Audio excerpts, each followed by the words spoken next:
I'm standing in front of Bryce Corporation where a fire happened around 5 a.m. this morning that caused about $4.5 million in damage. Now, we do know that the cause of that fire was from a buildup of ink residue that overheated in a printing press. I'm here at Grad Academy Memphis, where the students have exceeded their goal of 2,000 bottles of water and have raised 16,000 bottles of water to help the families in need in Flint, Michigan.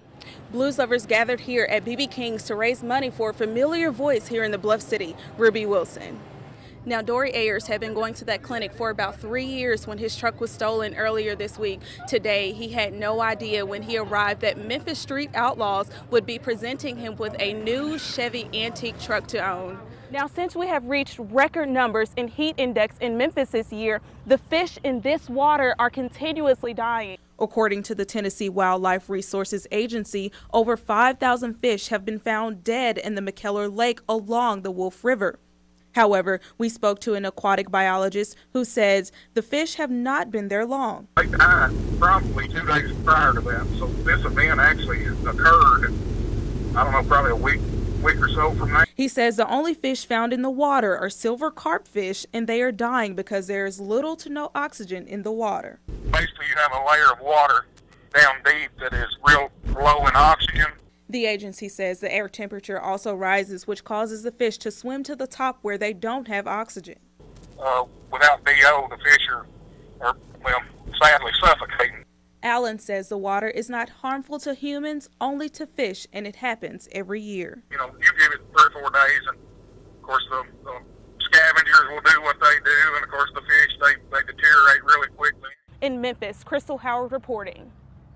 Flint, Michigan has suffered from toxic tap water since April of 2014. The city's water was found to have high levels of lead after it began pumping water out of Flint River.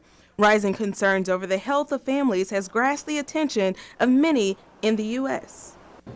Nearly a dozen people have died in Flint, Michigan because of the lead in their water supply. So many Americans right here in the city of Memphis are doing something about it. I'm here at Grad Academy Memphis, where the students have exceeded their goal of 2,000 bottles of water and raised 16,000 bottles of water to help the families in need in Flint, Michigan.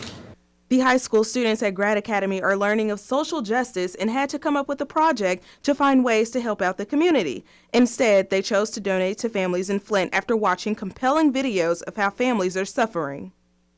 We were just trying to do anything in any possible way to help the people over in Flint, Michigan. Even though we were years behind on the issue, it was just like immediate action. Our principal gave us the ideas and the scholars came together and we raised as many bottles as we possibly could. These students told me that they knew the struggles of not having water and necessities, and that it was heartbreaking to see babies and families not be able to have what they need to survive.